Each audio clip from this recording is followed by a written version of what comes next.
Good evening, ladies and gentlemen, and welcome back to another episode of Rune News. I'm your host, Ryan, and as always, it's bloody good to have you guys here in the audience today. And this is a very special episode of Rune News because today is all about Leagues 5. There's no update this week, and Leagues comes out this time next week. So we're going to not only get you guys up to speed on everything we know so far, but a lot of first-time leaguers have been asking me a lot of questions. So I want to give, I guess, as much information as possible to not just those first-time leaguers, but also for those who have previous experience in leagues to maybe have a little bit of a refresher for what to expect with this coming league. Now, it's very important to remember that while watching this video, a lot of this is going to be my own personal opinion. So I don't want you to take what I say religiously to the point that this is how you must do the league.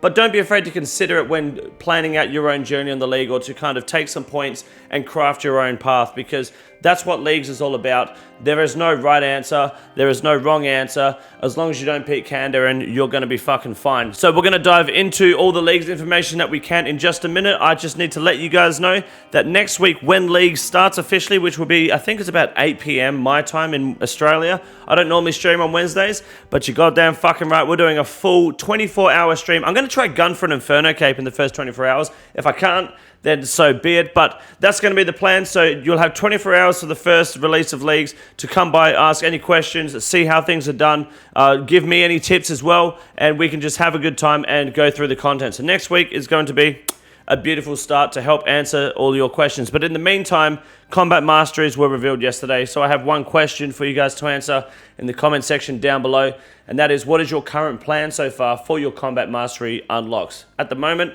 I'm thinking 6, 3, and 1 with the melee ranger mage. Let me know what you're doing in the comment section down below, and don't be afraid to hit the like and subscribe button, of course, while you're down there, because it's great support for your boy, and it shows you got a big cock. My name is Ryan from Rune News. You're watching Rune News, and you're watching Rune News.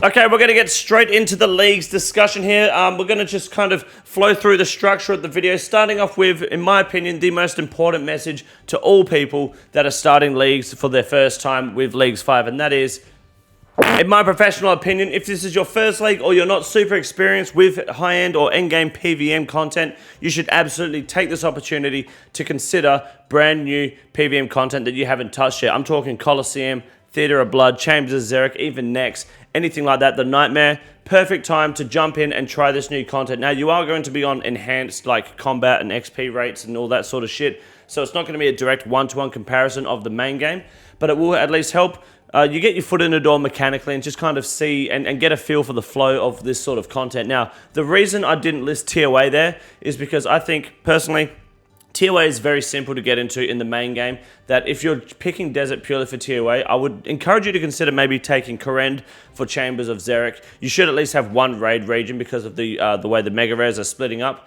But if you haven't got Kourend, I do highly recommend having a look and getting your feet wet in Cox, because it is a great raid to actually just start.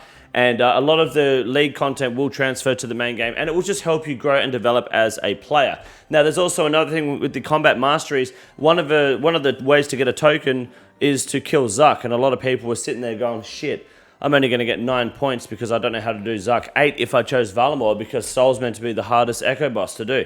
I think that's a load of shit. I think you need to grow a pair of balls and understand one simple fact. I'm going to give it to you straight. Inferno is dead easy on fucking Leagues, especially if you're picking the range relic all the way to tier 6. You will fly through the Inferno and smash it, no worries. You've also got Banker's Note, which you're likely going to pick if you're on that end of the PVM spectrum. Of course you're going to do it. Why the fuck wouldn't you? Take the resources, get the practice in, get fucking going. Don't be like, oh, it's too hard. You haven't fucking tried it yet, cunt. So that's the main message I want to get off at the start here, is that you can do the PVM content, and I strongly encourage you to try and get your feet wet in new endgame content that you typically would not try or do not know in the main game. And even though TOA may fall under that list, I personally think TOA is way too easy, or has a way too simple entry barrier. It's mega easy. You could set the invocations to 0 and just fly through that raid. It doesn't really translate well from Leagues. So obviously you can go pick Desert and do TOA if you want. You're free to do what you want. I just think it's very beneficial for a lot of players to take this time to learn new content, and that's the main message I try to encourage a lot here. So if you're on the fence about a region, I think Chambers of Xeric is a great start. Mauritania is another great one, because not only Theater of Blood, but the Nightmare provides a lot of good content. You could argue Asgarnia, but the way that you do the God Wars bosses in leagues is completely different to the main game, because you just go in and split them in half like a piece of wood. Next might be the slight exception, especially if you've got a few friends playing. But otherwise, I think Mauritania is a very strong point for Nightmare pickers, for Sunday Nightmare pickers, and Theatre of Blood. And Chambers Eric as well has a lot more, I guess, user-friendly or entry levels for some people, because they don't feel like they have to wipe and reset. So that's just want to put that message out there. I do encourage it, and you're more than welcome to come to the live streams and ask questions and get the support there from not just me, but my Discord and my stream chat, because there are always people looking to help. But let's move on to now the basic structure of leagues. What is it about and how does it work? Basically, everyone starts in Lumbridge. You have Mistalent and Karamja as your starter areas. Everyone has the same. So everyone's got access to the Inferno and Fight Caves content to go at the start. And you're going to start off with, basically at the start, you're going to pick a relic. And we've seen what 3 relics they are, whether you pick the mining one, the fishing one, or if you have brain damage, the wood cutting one. You go ahead, you pick a relic of your choice, depending on how you plan to path out your league's journey. And you go from there. You are given a set list, a set task list. You know what? Let's pull it up here now. Hold on. I did have a bunch of stuff here, but I don't structure my videos to this. I don't give a fuck. I just wing it. So here's actually a mild task list for Raging Echoes, and basically, you've got a certain amount of tasks: easy, medium, hard, elite, master. Total tasks for each region. There's also general at the top, which are just general tasks that can be done universally. And then you've got total points available for each region. Now, this is broken down into 2 different structures. One is for points and one is for tasks completed. And we'll go through that in a minute. But basically, you want to try and plan not which regions to pick based on points, unless you're going for like high scores, rank 1 leagues player, which is for people who are probably more experienced. You want to plan this around which order to unlock the regions you want. Like if you go Tirranwin first, you've got a decent amount of points there, 9,600, but a lot of the tasks, there's not a whole lot of tasks, so it's only 85. It's actually the least amount of tasks of all the available pickable regions, because obviously Karamja and Mistalent everyone gets. So it's not a very wise region to take first. However, you could say the same for the Wilderness, but experience has told me the Wilderness is actually a very good starter region, which we'll get into in a minute as well. But the point is, I just want to break down here the logic behind this. Basically, every task you complete, I believe easy tasks are like 10 points, mediums are 25, hards are 50, elite is maybe 150, maybe hard's 100, I can't remember, maybe hard's 75, some bullshit like that, and then master's like 250 or 500 points. It gets ridiculous, but master is like, you know, equipped 10 Inferno capes and finger your dad in his bed. It's something like, you know, you start to do those towards the end of the league. So you just have to pick and choose which task to go with. Now, the reason you want to pick and choose this is because total tasks will determine which areas or when you can unlock a new area, while total task points will determine when you unlock a new relic, a new relic tier, sorry. So that's also where you want to be a little bit strategic with your choices here. Now, the general task, like for those that are wondering what a general task is, it's quite simple. It'd be like kill a cow, kill a goblin, kill a giant, mine 75 adamantite ore, use the shanty pass or something. No, that'd be a desert related one, but just simple like generic shit. You know, kiss a bear on the lips, mine 100 iron ore, and it'd be very basic stuff like that. And then further towards master, that's probably things like buy a max cape, get 99. Every skill has a 99 skill. I think it's like get your first level 10, first level 20, first level 30, all the way to 99, and then get every skill level 10, 20, 30, all the way to 99. There's things like getting I think 50 mil and 200 mil in every skill. So that's a lot of the general stuff, just shit you do as you progress through the league. And you can really take advantage of that regardless of how you plan your path. So don't feel like you're ever going to be stuck in a region for too long, but you do want to kind of pick an easier or more point-friendly or task-friendly region at the start. Now, there's also a few things that are worth noting too. When you are deciding which region, if you're on the fence, God Wars Dungeon Essence is very important for Asgarnia. Basically, when you go to God Wars Dungeon, you have to kill like 40 creeps to enter a God Room. For example, 40 Goblins, you can go to Bandos. 40 Zami guys, you go to Zami. In leagues, you only have to do that once, because entering a boss room or leaving God Wars Dungeon does not wipe your God Wars Essence. So you get 40 KC for Bandos, and then you can go to Bandos for the rest of the league for free. You just walk in whenever the fuck you want. So it's important to remember that, because that way Asgardia might feel a little less tedious for those that were kind of on the fence, didn't want to work for your essence. You don't have to do that. It's all sweet, it's all gravy. Now with the raids as well in this league, you're gonna have a raid in what's it called? Mauritania, Kurend, and where's the other one? The desert. Okay, so you've got 3 regions, and there's 3 different raids. Whichever raid you want to do, you pick it. That's yours. You can do all 3. You can choose one. I don't recommend choosing none. I feel like having a raid is important because all 3 of these raids will provide the mega rare of each raid, but that doesn't include the Elder Maul and the Kodo Wand, obviously. Basically, the Scythe is available in all 3 raids, and so is the Shadow and the Tebow. So there's no bad option when it comes to the 3 mega rare weapons. You get access to all 3, so you don't feel locked out of an area and losing that part of the content. You're just gonna have to fucking grind for it. So it's also worth noting that Chambers of Xeric in the main game can give multiple purples, and the amount of points and the drop rate enhancements, it's quite common for that to happen in leagues. So now Tob and TOA are getting that advantage too. And the way that works, I believe, I could be wrong on this, is that if you do a 500 TOA and there's a purple, I believe everybody gets a purple. If there's 1 purple roll, that's it, everyone gets one. So it's 8 purples at max. And in hard mode Tob, if 1 person gets a purple, everybody gets a purple. So that way all raids are now giving multiple purples. Chambers of Xeric can give as many purples as needed. You can farm as many points as you want, and you can do ridiculous amount of point farming when you're in leagues because you got a shitload of combat modifiers. So raiding, absolutely dominant regardless of the region. There's no wrong raid to pick. Just really think about it if you want to spend your entire leagues doing TOA. That's a no-go for me. And finally, this is a little minor one, I guess, and that is with the Dragon Pickaxe being available to everyone through the Fossil Island Volcanic Mine.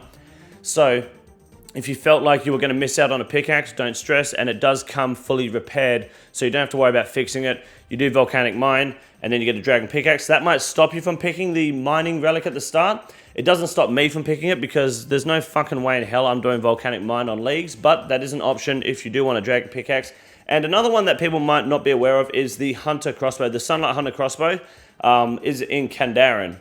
You need the Hunter Crossbow from the Hunter shop. No one wants to pick Kandaren because it looks like dog shit at the moment. Apparently there's a leak of Kandaren getting buffed, but the Discord server is also full of Redditors, so what the fuck do they know? But Valamor also gives the Hunter Crossbow at the Hunter Guild now for the league. So if you're worried about not having a Sunlight Hunter Crossbow, don't worry. It is available provided you go to Valamor, which is massive. Big buff for everyone involved. That's about it for kind of wrapping up the basic structure of the leagues and answering a few questions some people may have had or some facts people may not have been aware of. The more points you get, the higher tier relic you go through, which we will discuss in a minute, and the more tasks you complete, the more areas you unlock, up to a total of 3 additional areas, which I think last league was 60 tasks, 140 tasks, and then 300 tasks. It's quite a fucking lot. But you do move through that pretty quickly as you unlock more areas and you develop your account and, you know, get higher stats and get better gear and go through the combat masteries. Now, I want to take a bit of time here to go through last year's leagues page. The only reason I want to do this is because it shows the full structure of a league. Now, it's important to remember the details on here are absolutely subject to be nothing like the current league, but the layout is still the same. The foundation is extremely similar. If we go right down here to the Relic section, here we go. So it's going to work the exact same here in terms of where it says, sorry, I'm getting cut off there. Tier 1 at the top there, 0 points. That's where you're going to start with the league and you're going to pick your first relic. That is how this league will also work. As soon as you start, you'll pick 1 of 3 relics. Obviously not these relics, but you'll have that choice. There's also a few passives that come with each tier that haven't been announced at all by Jagex yet, I believe. But you can expect there to be unlimited run as an absolute standard, and all item sources are twice as common. So basically the drop rate, you'll get 2x drop rate. There should be an XP buff as well that everyone automatically has. I just can't remember what it was last league, but every time you move up a tier, you'll either get an XP boost or a drop rate boost. I believe it just goes drop rate, XP. But the XP rate, I mean, you'll go from 2x to 4x to 8x to 4x gold, whatever it is. So every time you get a new relic, there is passive buffs as well, which are huge. And then on here, it also had all clue scrolls being stackable boxes. Basically, you just farm hard clues. You have like 80 hard clues in your inventory. It was actually really powerful. We can expect to see that making a return pretty much immediately at tier 1. I would not be surprised if any of these are different. They should all be the same. Moving on to tier 2 relics. So it's only 500 points in, probably going to be the same again. That's when we got our teleports last year. I'm willing to bet it's going to be teleports again. Usually you get that really early to start like getting people into the fucking league. Doesn't make sense to delay teleports any further than tier 2 because you're just slowing down the momentum. Jagex wants to make sure you're having as much fun as possible, which is why they're removing a lot of tedious tasks, which also would be counterproductive if they didn't give you teleports early. So you can expect 500 points to be very quick to get. You can get that within the first like 30 minutes. And you will then, well, what happened last year is your XP multiplier went from 5 to 8. So you're starting off on 5x XP last year. I'd imagine it would be the same. So 5 times XP straight out the gate, which means if you pickpocket a man at Lumbridge, you're getting 40 XP. You pickpocket him 3 times, you're already level 2. Like, it's incredibly quick XP. Go straight to 8 times XP, and there was a minigame point boost, which I'd expect we'd probably see that again too. Maybe some other buffs. They might not do minigame boosts, because I know they were talking about maybe not making Soul Wars so strong this year. But that's what last year's was, and that was just the basic structure of how they planned that out. Then there was Tier 3 at 1,200 points. Just as easy to get as 500, to be honest. Not a huge jump.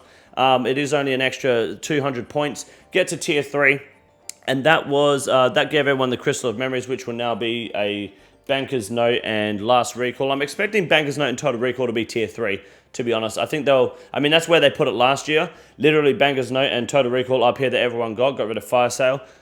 That's probably going to be Tier 3 really early as well, which is really nice. Gets people into the momentum of getting their PVM cycle moving. That's great. And then what else was there? There was a cooldown of 6 minutes for that, and it reduced every so often with your total level. There was actually no drop buff here, which is interesting. So we might see a drop buff, we might not, who knows. I believe it goes all the way up to 5x. So far, we're only at 2x and 8x XP. Moving on now, 2,000 points. Only 800 points further was Tier 4 relics. So these are really easy to get to. This, however, is a combat relic section, which we don't have this year. We've got combat masteries. I think someone said that there's still going to be one combat relic tier. It could be this one here. This could be where it determines some sort of special attack or really, I don't know what else. Some sort of maybe last hitting executioner's relic, but that sounds a bit too powerful this early. So this could be, fuck knows what, we don't know. We'll know more later on in the week. But it is just worth noting that Tier 4 was only about 2,000 points in, which is not a whole lot of tasks. And this provided with an increase in the item drop rates to 3x. So everything is 3 times more common. We're talking, when we say everything, we don't mean like GP and Sapphires. We're talking uniques, dragon pickaxes, like Zora drops, and pick a boss. The uniques on that table, they were available. And that table is available on the wiki. You can always check out the league's drop tables. You can see absolutely fucking everything. And the XP rates, sorry, not the XP rates, the drop rates are increased exponentially. And then you've also got here, the bigger and badder Slayer unlock was unlocked from Slayer Masters. And I could see them doing this again. I don't know why they would remove such great and strong passive effects from relic tiers. I can see that happening again quite easily. It was basically a Slayer buff for everyone involved. Superior Slayer monsters were a 1 in 50 chance, which is 4 times more likely than the main game. And if you already purchased it, you got a refund. And Slayer point rewards were 5 times better, and you no longer needed a minimum of 10 task streaks. So basically, Slayer was just way fucking better and easier to do. Makes sense that they give that to us again at some point during the league. Next, Tier 5 was actually 4,000 points. This is where it starts to get a little bit slower and a little bit more like, fuck, we've got to start grinding points now. This gave you an XP boost from 8 times to 12 times. Now, it's worth noting, I probably should have mentioned this earlier, but when you unlock an area, which will be mentioned in the next section, I guess, it will automatically unlock quests for you. But if you complete a quest, the XP reward will have this multiplier applied. So if you are looking at doing a quest and you're close to getting 12x, hold off the quest, get the 12x, get to Tier 5 or whatever, then go do the quest. So that way you get 12x the XP rather than 8x. But 12 times XP is fucking insane. And then there was a minigame points being boosted as well. No one gives a shit about that. This was this was like a bit more of a mix and match tier.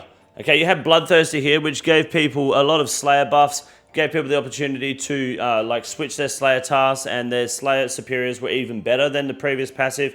You had Infernal Gathering, which is basically what the current Tier 1 relics are. You get all 3 tools. Or Treasure Seeker, which was a Clue Scroll buff. Clue Scrolls are massive in leagues. Looking at Clue Scrolls is just like doing Clue Scrolls is great points, great tasks. They're highly advisable to do. So this, we can expect to see some sort of like mixture again, like we currently have Grimoire and the Farming Relic. They're completely different and conflicting like preferences.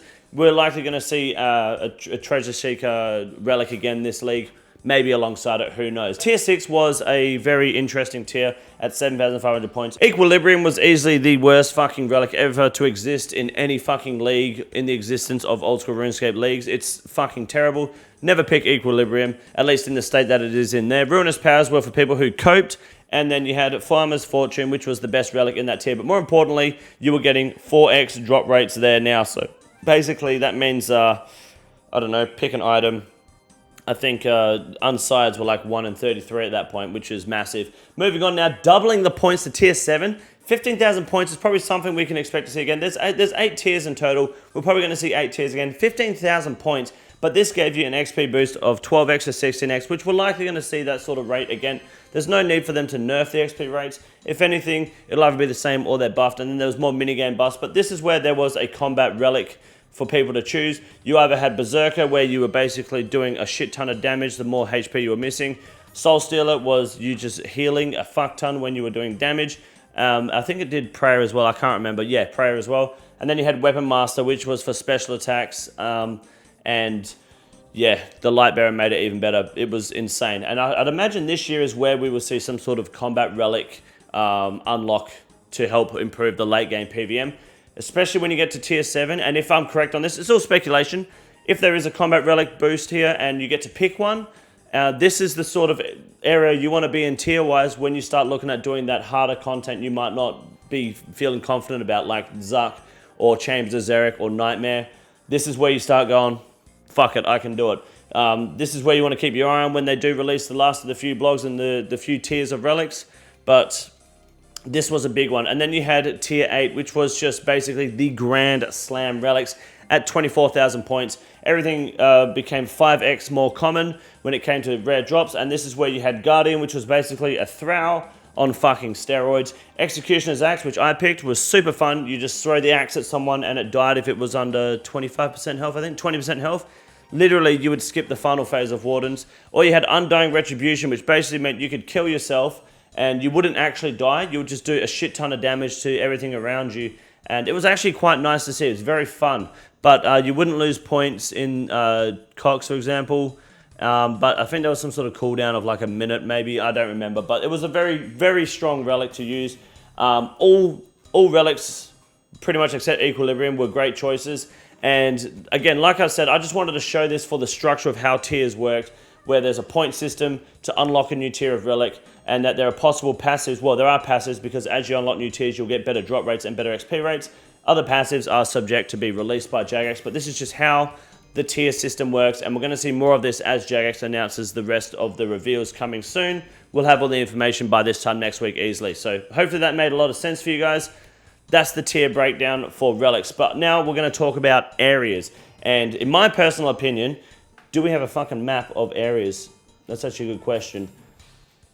Oh shit. I mean, I guess, look, here's the tiers here. Like tier 1 relics, you got Power Miner, Lumberjack, and the Animal Wrangler. Then you got tier 2, Teleport's going to be tier 2. They've got to be tier 2. I'll be surprised if they're not. I'm going Clue Compass and I'm going Mining, I'm pretty sure. Total Recall over Banker's Note because I think Total Recall is fucking awesome. I'm going to enjoy that a lot more. And you can get into PVM a hell of a lot earlier with Total Recall because I don't need to sit there making food, potions, and coping. I can just go straight and kill Scarius 10 times to unlock 2 different combat relics masteries and then go on to the next section of my life, which is absolutely smashing content, getting Slayer done. So Grimoire and Overgrown, personally, hot take, Grimoire is dog shit. I mean, it's kind of region specific, but as someone who's gone melee 3 leagues in a row now and hasn't had piety every single time he's gone leagues, you don't need piety when you are in league. You do not need the extra boost. It's minimal and useless. Overgrown does help with a lot of passive point burning, which is really nice. Golden God, we have no idea what it's up against yet, so just give that hot take there for a second. But let's look at the regions. Now, I thought there was a map. There's a map here. Here we go. It's a cute little map. Let's have a look at this map. Obviously, Valamor is going to be down the bottom there. I am picking, first up, Kourend. The reason I picked Kourend is because it's got a lot of early points, a lot of easy tasks, a lot of very engaging content, simple shit. Wintertod, Lizardmen, like you fucking kill a giant, all that sort of shit is available. Picking up snake grass, I think, was a task. Like pick up 20 snake grass or some shit. It's ridiculous. and it's all available on Karen. It has access to fishing, woodcutting, fletching, mining. It has access to the RCS area, the library.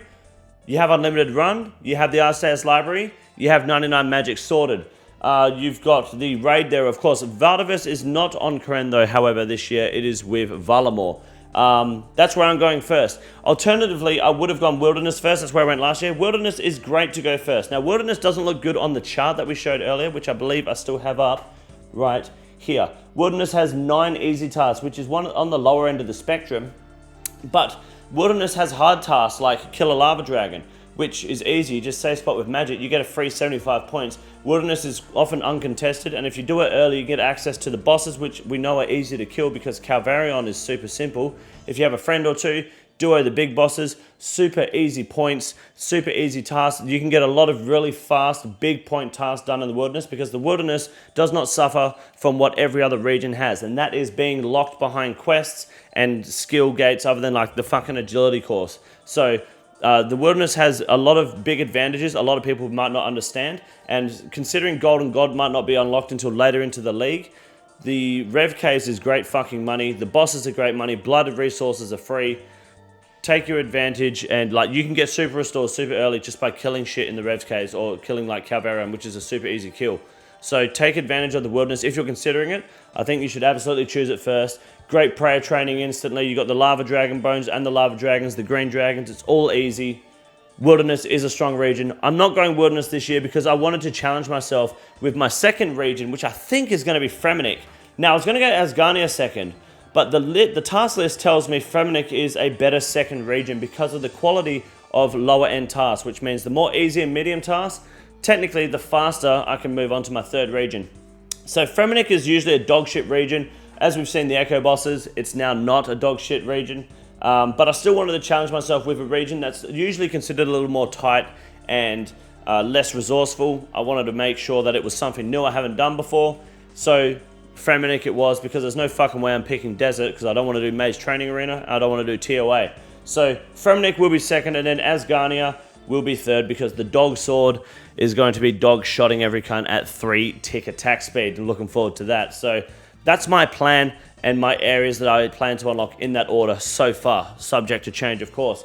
Now, what should you pick? I think if you don't pick Kandarin, there's no wrong answer. I am not a fan of the desert, you guys are aware of that. That doesn't mean the desert's bad to pick. There are some perks of the desert, of course. The thing is, the thing I don't like about the desert is that you are essentially forced to do Mage Training Arena, which has been improved, and Banker's Note makes it a bit easier. But you're still doing Mage fucking Training Arena. I don't want to spend a couple of hours doing that. I don't want to do TOA. I do not enjoy the raid, so it's a biased opinion, of course. And it doesn't really offer a whole lot else. It's a lot of empty running around trying to get to Sophonim to do Pyramid Plunder. And then Temperos, which, I mean, it's that or Wintertodt. I guess it depends. If you've gone with the fishing relic, why the fuck are you doing Temperos? Cowfight Queen looks good. Not really interested in the blowpipe because a 1-tick blowpipe is only a 1-tick blowpipe if you're not moving. So, to be honest, the desert didn't fully interest me again this year. I'm happy with that, and I can live with that decision, absolutely. I would have picked Mauritania. I nearly picked Mauritania. But the Echo bosses there, like the Barrow's Gloves, doesn't do it for me. I know they're great and they do look strong, but they don't do it for me. They don't tickle me the way that the Dog Sword does, or the Hespori Cannon, or the Dagonoth Jewelry. They're just simply better weapons, in my opinion. Better choices for me, for what I want to achieve. So Mauritania is off the list, and I've got to have a raid, so that's why we've got Koren. Fremennik, I want to challenge myself, and Asgarnia is purely for fucking fun, because that's what God Wars Dungeon is. It's nothing but fun. Hopefully this video was able to clarify some information for you guys and help, I guess, answer some questions that you may have had. I am going to check the Q&A now, actually, and go through some questions people had on my post. That way we can kind of answer a few more questions you guys might have, and that way I hopefully don't miss anything. I just need to figure out where to find it on my phone. Give me 2 seconds. I really didn't plan this video super well, obviously. I just thought, fuck it, let's hit record and see where we go. And I guess we've hit a good spot here. Hopefully I've hit the mark and explained the breakdown of how the task and the point system works. I know a lot of people were quite confused with that. So we have our post here. Basically I asked for people to just give me their questions on Leagues 5 and the system, what they want to know, how it works, however they want. There is 39 comments, 535 votes, because the question was basically, well, the poll was question bowls or answer bowls, and it's 50-50. No bullshit, you can't make that up. Check that bad boy out right there, 50-50. So,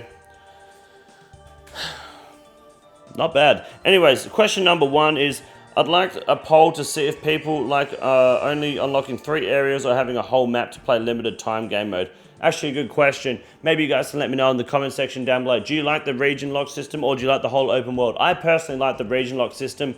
League 3 was open world where you had to unlock the world, and it just felt stale because it was just the same meta. It was, I mean, the Relic system was really bad in it too, because it just was one combat meta for everything, and it felt like there was no restriction. You just kind of got to the end and had everything. There felt like there didn't really feel like a planning. Like this part of like theory crafting for the league is like half the fun of the league.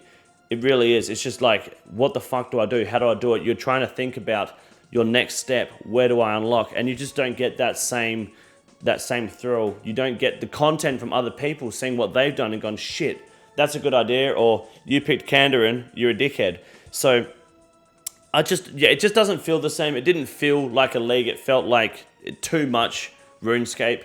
So I personally prefer the region locks, but you guys put in the comments down below what you think.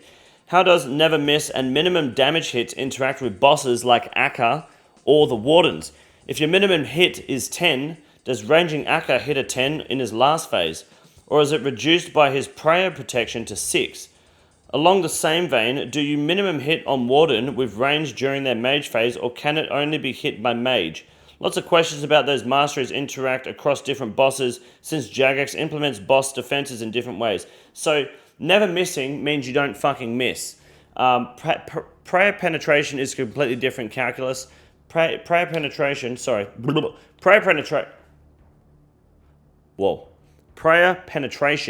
is you hitting and penetrating their prayer, and then there is 60% penetration, right? So if you were going to hit a 10, you would hit a 6, right?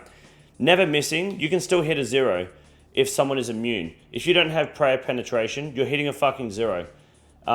If you are, how do I explain this? You can't use Void Waker on Tecton. The Void Waker spec literally hits a 0 on Tecton, even though the Void Waker has 100% accuracy, because Tecton is immune to magical damage, right? If you have 100% accuracy, you still hit a 0 because he's immune. There's a difference between immunity and never missing, because never missing, you're just passing a defense check. So if there's a prayer protection with the tier 6 range relic, which gives you prayer penetration, you never miss, so you're definitely hitting through the prayer because of the prayer penetration as well. So you're just never going to hit a 0. I hope that makes sense. Never missing means never hitting 0. Prayer penetration means hitting through prayer.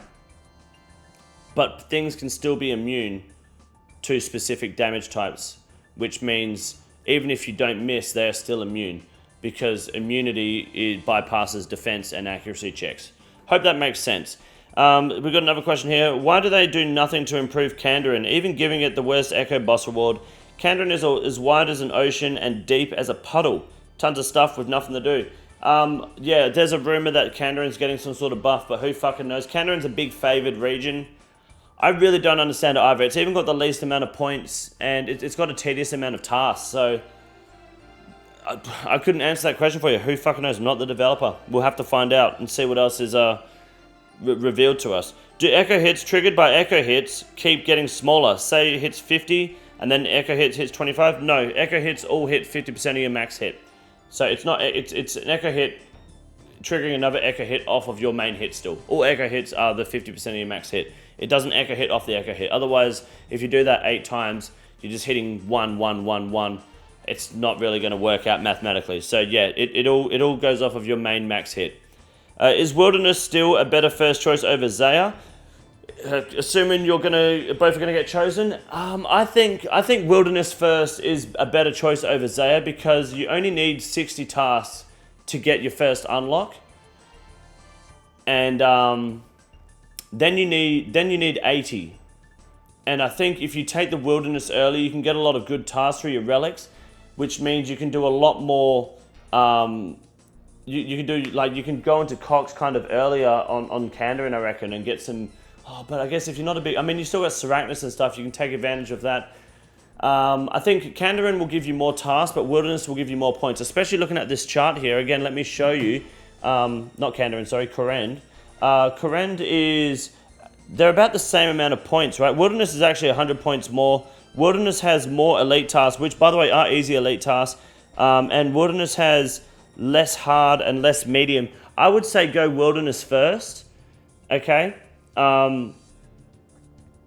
60 points, Wilderness. You got to do 80 tasks in the Wilderness, well, along with General, Miss Allen, and Cramja still, of course. Then when you unlock Korend, you've got to do 140 tasks.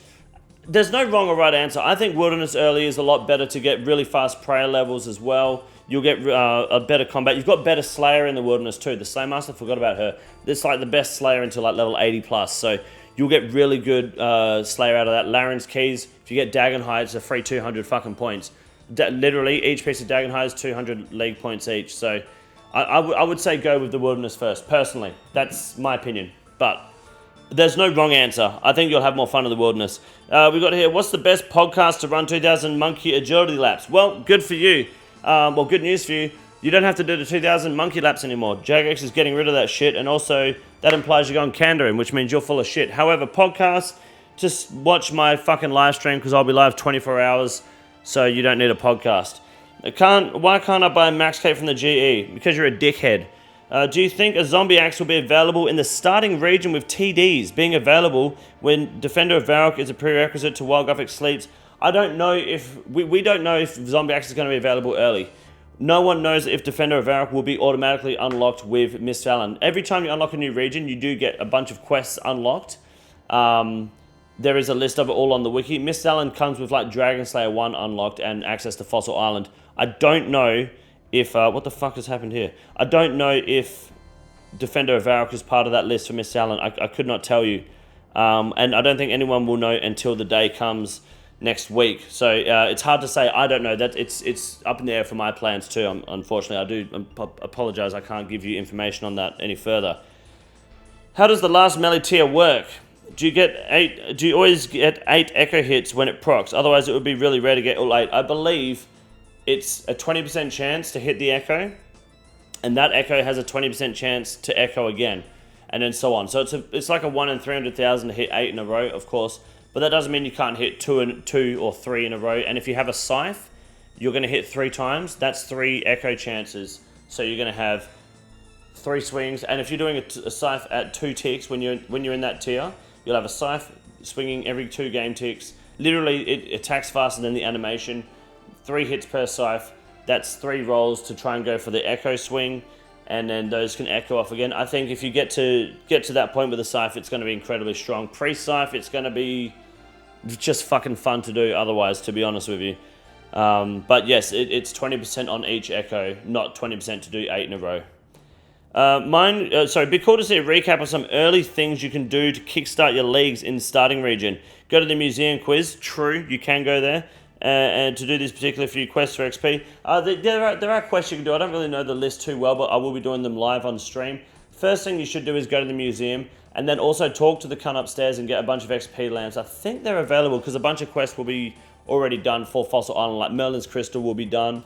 So I think you'll be able to get a couple of XP lamps nice and early there, which is just free XP. Those are really good to do. I always think I'm doing good when I see a solo mission video and he gets a day's progress and an hour of good planning. Solo mission's just a fucking nerd. Like, just, he's always going to do better than you. There's not much you can do about that. Will I need Ancients for Cox or Tob? No. And could I do those raids with Arams? Yes. My region picks are Zaya, Asgania, and Mauritania. You'll be fine. You don't need Ancients for Tob because you can just get someone else to fucking do it. And also, you guys will have so much damage and attack speed, you won't need Ancients for Tob. You'll be smashing it. And Cox, you don't use Ancients in Cox. How do purples work with raids? We discussed that earlier. So Chambers of Xeric already gives multiple purples if you have enough points. Just the main game, it's not common enough to do that. Unless you like mega scale it. And then yeah, with Tob, hard mode Tob, 1 purple, everyone gets a purple. This is what has been told. I haven't seen it, but that's what I've been told. And then TOA, if it's a 500, 1 purple, everyone gets a purple. So hopefully that helps. Can you go over your plans for RS3 during leagues? I plan on taking a shit on RS3. I literally don't know nothing about leagues. Can you do a basic overview of what leagues is? Hopefully that's this fucking video here, mate. How long would you expect it to take someone who has limited PVM experience to get to raids level ready? I think asking how many hours of work would be answered better instead of days of work, as we will play different lengths of time. Oh, look, you could, it really depends on how you want to, like, if you're going to do task-focused content more than gear-focused content, within the first week of leagues being out, if you start on Wednesday and you play like 3 hours a day, within a week, you'll be ready to do a raid. Less than that even. Like, I think your main focus should be less about getting to raids and more about getting to, like, maybe your 3rd or 4th combat relic. Maybe get as many combat masteries as you can.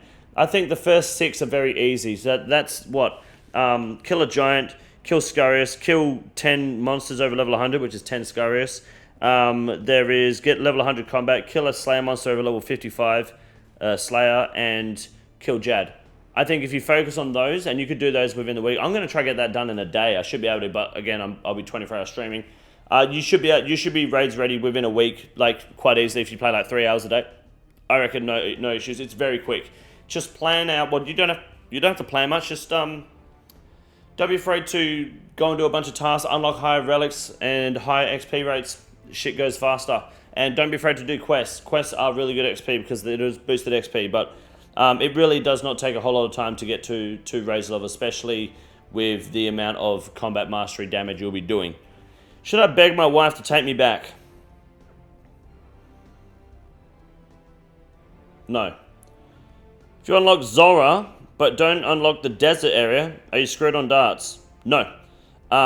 Basically, you only need Tourist Trap to make darts, not to fletch them. So you can still go to Asgarnia with Amethyst. Fremenic will have Zora. Valamor will have Dragon Darts from Vardavis. So there are alternatives to getting Dragon Darts. I think even Crystal Implings will give Rune Darts, Rune Dart tips. You can fletch them, but you need Tourist Trap to make them. So, but you also, as soon as you get one combat mastery done, you're going to be saving 95% of your ammunition.